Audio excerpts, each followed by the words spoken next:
Corey Sandhagen versus Deiveson Figueredo is this weekend.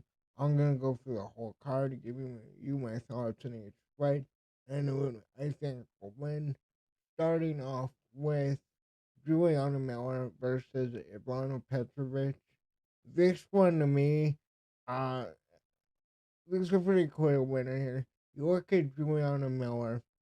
She lost to Luana Santos in the last fight, all the way back in August of 2023. She lost to Veronica Hardy, who, again, Veronica Hardy is good, not a top level female fighter though. She did beat Brogan Walker at, I forgot which fight night that was, by third round TKO. But a lot of her best performances were in exhibitions. Um, and she hasn't really shown much in the UFC that impressed me. You move over to Ivana Petrovic.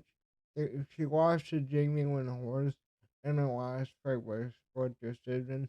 Before that, submitted Nalang and lost to Luana Carolina. But she did have two rear naked chokes before that. Um, this one's pretty simple to me. I'm going to go with Ivana Petrovic. Juliana Miller is coming off of a 2 year layoff, and my opinion on fighters coming off of major layoffs. There really have only been like a handful of fighters that can take more than a year off and come back and still compete near the level they did before they left. And she had a close fight with Jamie Lynn Horst. That fight could have gone into either way, in my opinion. And I just think Ivana Petrovic offers more. I feel like she'll have an advantage in the grappling and just overall being a fresher fighter. Um, like the more you are in the cage, the better ideally you should perform. So I'm going to go with Ivana by decision. Moving on to Dontel Mays versus Thomas Pedersen. This is a tricky fight. This is a very tricky fight. You look at Dontel Mays, he's coming out from two losses. One, heel hook knockout against Walter Walker in his last fight. Lost to Shamil Gaziev by decision. The fact that he took Gaziev to a decision, though, is really impressive.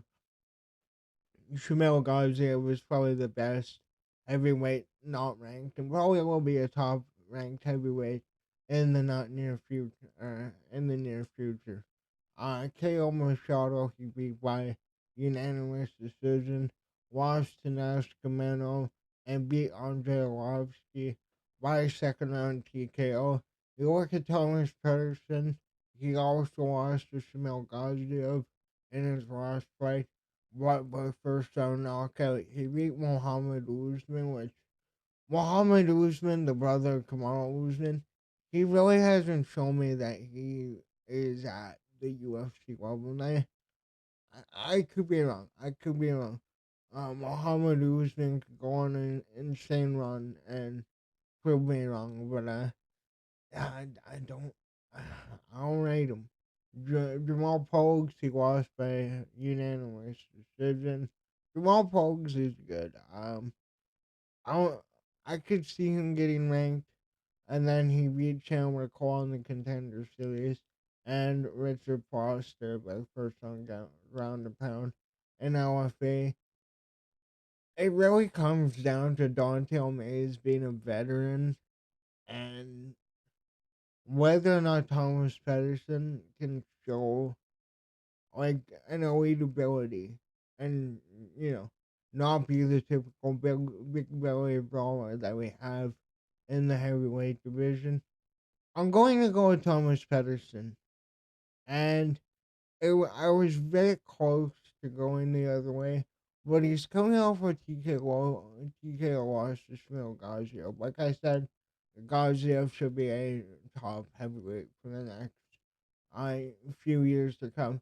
He's a young heavyweight you can learn, and his losses are to future top heavyweights. So take that as you will. I see him getting it done. by decision. I see Dante Mays maybe having the biggest moments in this fight. But Thomas Pedersen, I feel if he can get him to the ground and make it, a bit of a boring fight for the fans, I feel like he could win. Again, it's just him showing that he has elite ability, and I'm not really sure about that. And you have to think too, Dante Mays has been in the UFC how long? Like, excuse me. I think it's 8 years, something like that. I could be wrong, but yeah, I'm going with Thomas Pedersen. Moving on to Gaston Bolanos versus Quang Lee. This is this is another fight that piques my interest. You look at Bolanos, who was on a decent run. He beat Cortavius Romeos in his last fight, who is no longer in the UFC. He got KO'd by Marcus McGee, who Marcus McGee, I believe is ranked. And he does look really scary. Beat Aaron Phillips, beat Daniel Carey, and lost to Solo Hathaway Jr. by split decision. You look at Quang Lee, he's on a 2-fight losing streak, got TKO'd by Wang Jiao, and lost to Chris Gutierrez in the fight before. But he was on a decent run, KOing Tai Thang, Cody Peterson, and beating Sal Guerrero by split decision. I think Bolanos will win this. I question Lee and all of the fighters that come in from the road to the UFC. Like, we've seen a lot of like the Japanese fighters coming into the UFC, like Kairos Sakura, who I'm already blanking. Who did Roy Val beat again? Um Tatsutara. That's it. Um, yeah, I don't have much faith in him. His only loss to my knowledge is Marcus McGee, who again I told you Marcus McGee I do rate a lot. I think he is really good. Has tremendous knockout power, and he's the only one I can see in this fight winning by finish. I believe if Lee wins, it will be by decision. So I'm going to go with Bolanos to get it done. I just think he has more ways to win. I think he hits harder. I think he can control the cage better, and they're in the grappling department. Maybe Lee can out grapple him, but it's not going to be a dominant, grappling performance that would warrant a win, in my opinion. Moving on, though, we have Marina Rodriguez versus Jillian Roberts. Marina Rodriguez, okay, so she's 4-1 in her last five. But when you look at who she lost to, Yasmin Wasendo, a top um, female in this division, Jessica Andrade, somebody who is near the title picture. She beat Michelle Water Gomez. Was a good performance. Again, though, Michelle Water Gomez, I believe, is retired. Is she? No. I know she retired and came back. I don't remember. Lost to Verna Jandaroba, who, again, is on a really good win streak. And Amanda Lemos. You look at Julian Roberts, she beat Rolando Pinero, Michelle Water Gomez, Paulina Viana. She lost to Tabitha Ritchie by unanimous decision in June of 2023, but before that, she submitted Pierre Rodriguez. I had a really tough fight with this, really tough time picking with this one because I want to go Julian Roberts. She's Canadian, and you know what? Look, we need a win in Canada. After what just happened to us, what we're screwed, man. I want to get into it. Turn into that channel. I just, yeah.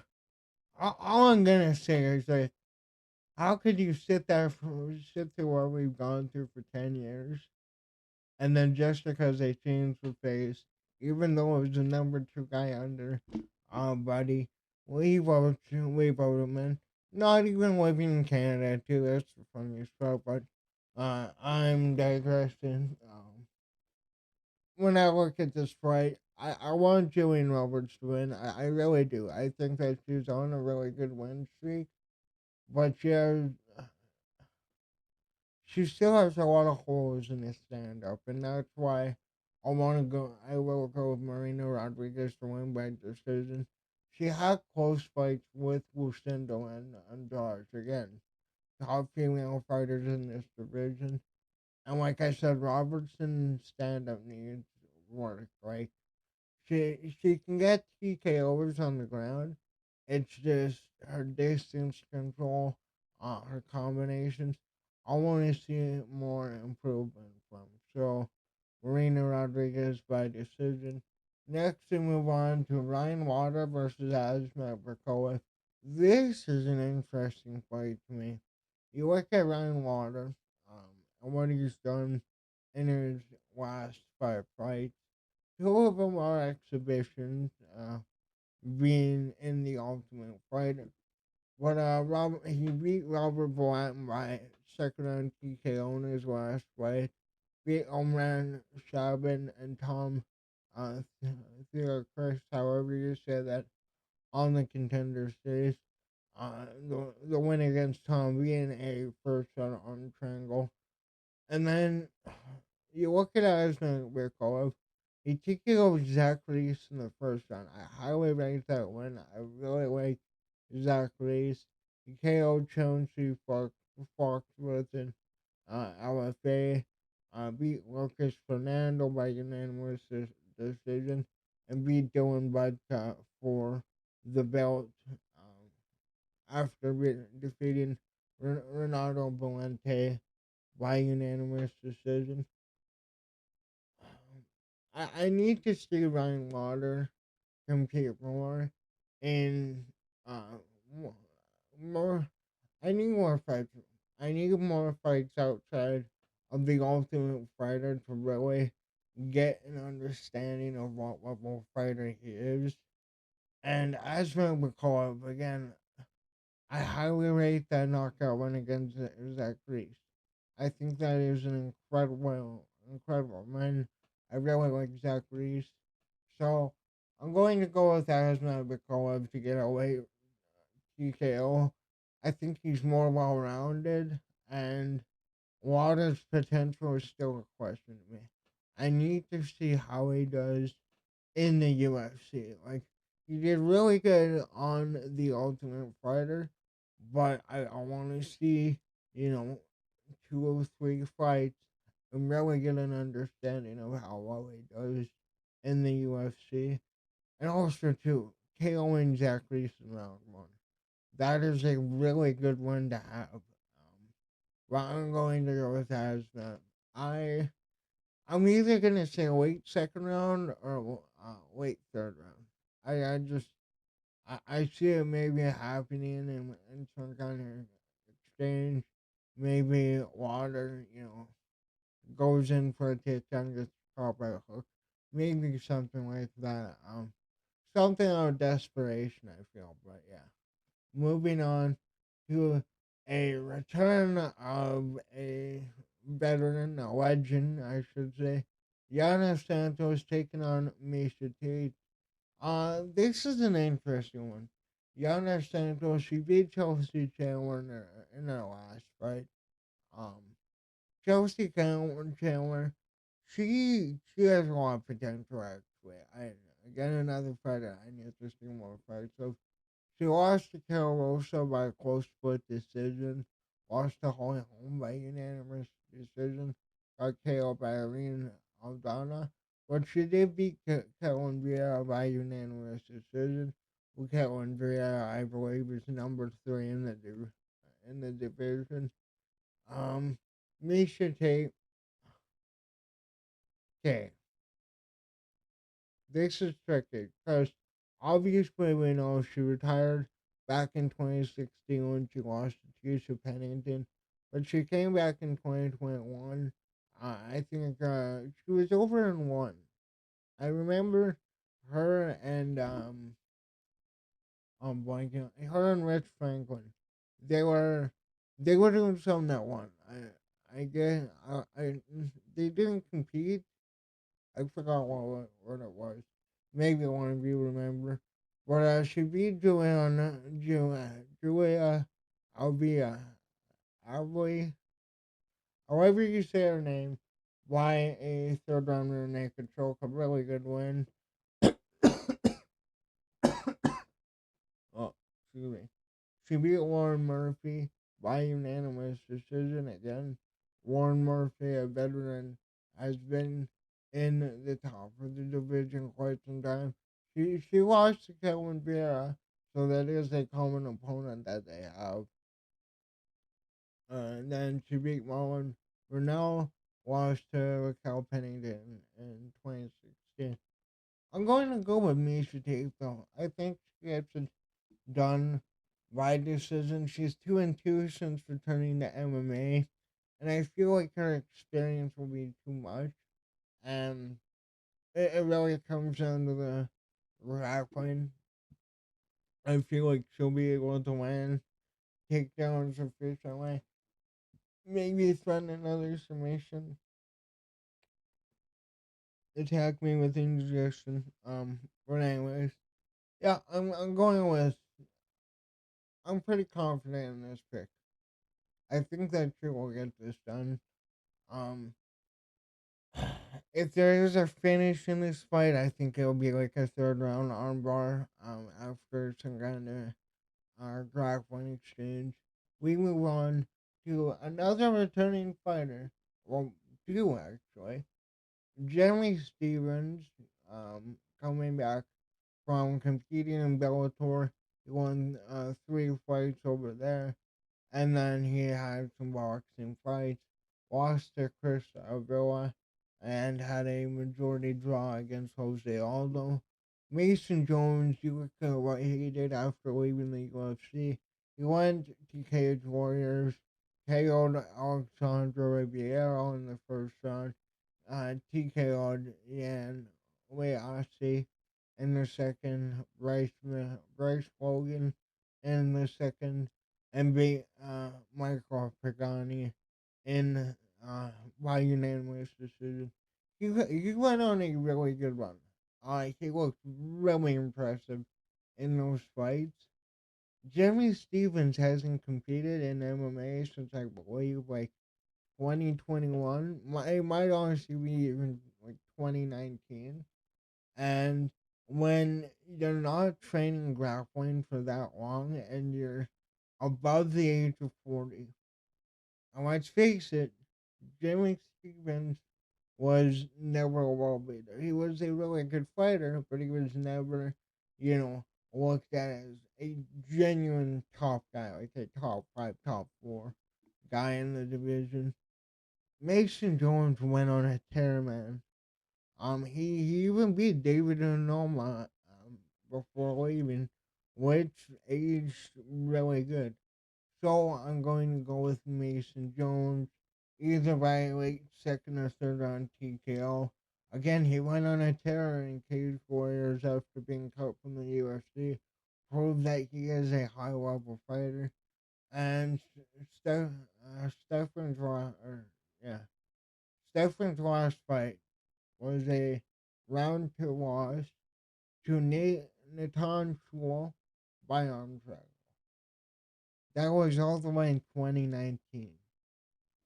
I don't know, maybe I could be wrong, but again, it's kind of weird we're getting almost veterans. Well, I know why. It's because the UFC have just no star power. And they're relying on, the names of yesterday to really impress and, draw in some eyes here.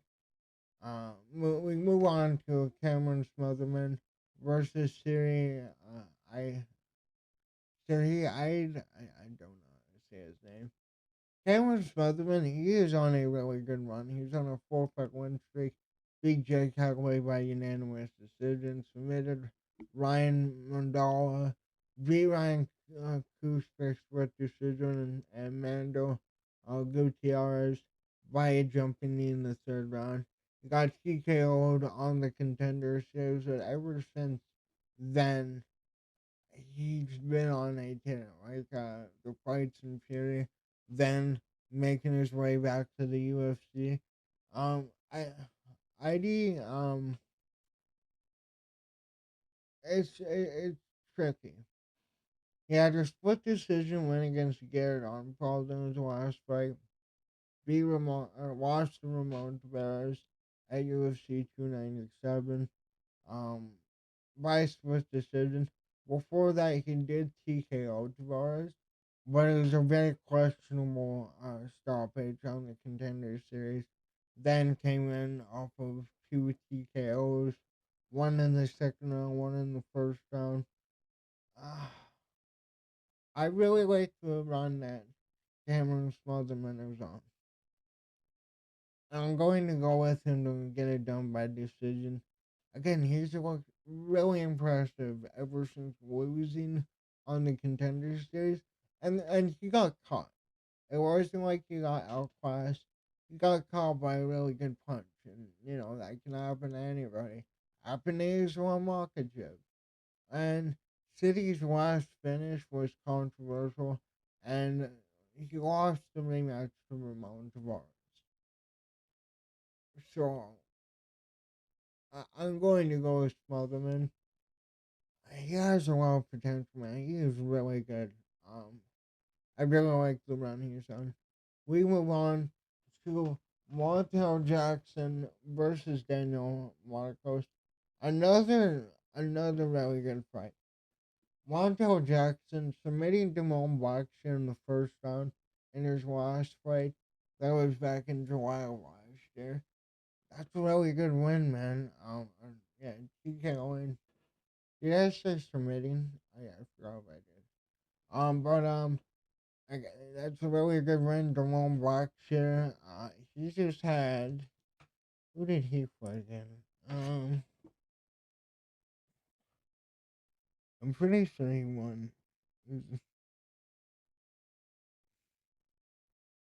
I'm pretty sure. Yeah, he beat uh Alatang. Yeah, last weekend. I have a goldfish memory. Daniel Marcus. We move on to him. Split decision win against Adrian Yanez. He beat John Castaneda by unanimous decision. Had a no contest against Erling. I forgot what that was about. David Grant arguably beat him in their fight. David Grant has done a really good run recently, and he killed Simon Oliveira. I'm going to go with Montel Jackson to get it done by a third round TKO. Like I said, he is on a tear. The Brett Jones loss too was questionable. You can arguably say he won that fight as well. And, you know, Marcos arguably lost to Davey Grant. Well, Davey Grant is really good, like I said, on a good run right now. Not a top guy in the division, right? So I'm going to go with Montel Jackson to get it done. I expect him to get I expect him to get Marcos against the cage at some point. I think that he can control him, can control him, walk him down, and find a shot at the end of the fight. We move on to Santiago Ponzinibbio versus Daniel Rodriguez. Man, remember when Santiago Ponzinibbio was on that unreal run a few years ago? Um, That's what happens with age, though. He did KO Colston Harris in his last fight by a standing TKO in the third round. He looked good in that fight. Watched the Muslim Zalakov by split decision. Got KO'd by Kevin Holland. KO'd Alex Morono. And lost to Michelle Pereira, who was on. I believe that was a 6 week win streak. You look at Daniel Rodriguez, he beat Alex Morono as well, but he ended up dropping 3 fights. Calvin Gastelum, Ian Gary, Neil Magny, not bad losses. He did beat Jing Liang by split decision. you know, this is a fight between two veterans. Uh, I expect it to be a good fight. Most veteran fights are, but ultimately, I see Ponzinibbio winning this, and I don't necessarily see this being close. He's a cleaner striker. I think he has much better grappling, and he's more technical opposed to being a brawler like Daniel Rodriguez is. D-Rod has a very friendly style, and that's why I think that D-Rod will be around regardless. But I see this being a pretty easy win for Ponzinibbio. I could be wrong though. Like D-Rod maybe can land a good shot, but I think it would be very unlikely. So I'm going with Ponzinibbio. Next, we move on to what I believe is our co-main event between Renier de Ridder and Bo Nickel. Man, okay, I have a lot to say about this fight. You look at Renier de Ridder, who has won his first two fights in the UFC. He submitted Kevin Owens in the first round, a win that he really needed. After submitting Gerald Marshall in the third round, but Gerald Marshall looked really good against Renier de Ridder. And no disrespect to Gerald Marshall, when somebody says that Gerald Marshall gave you a run for your money, that's not a good look when you're trying to move up in the division. He KO'd Magomed Kazayev, however you say that. Before that was the two losses to Anatoly Malkin, which if you guys don't know who that is the triple champ in ONE FC. I don't know if he still has the belts when he's at the middleweight, light heavyweight, and heavyweight champion. We move on to Bo Nickel, though. He beat Paul Craig in his last fight, but a lot of people had an issue with Paul Craig or Bo Nickel not engaging in the grappling against Paul Craig. Again, Paul Craig has submission wins over a lot of really good fighters, and I think that everybody at light heavyweight respects Paul Craig's ground game. You have to. Cody Brundage, he submitted in the second round. Val Woodburn, he KO'd at UFC 290 in the first round. Jamie Pickett, he submitted, and Donovan Baird, he submitted in the first round. I actually like this matchup, and the more I was trying to like look at this fight, and when I went back and watched the Renier de Ridder fight, I watched the uh, Gerald Marshall fight and the Paul Craig fight.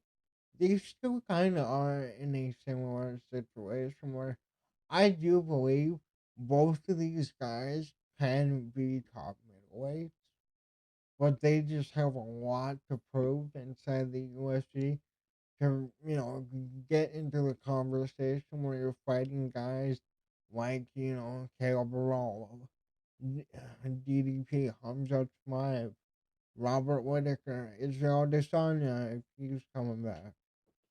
Um, Ultimately, I'm going in the Ritter, and it was tough. It was tough. Like really, this fight to me was a coin flip because I have a lot of questions when it comes to both of these fighters and what level they really are at.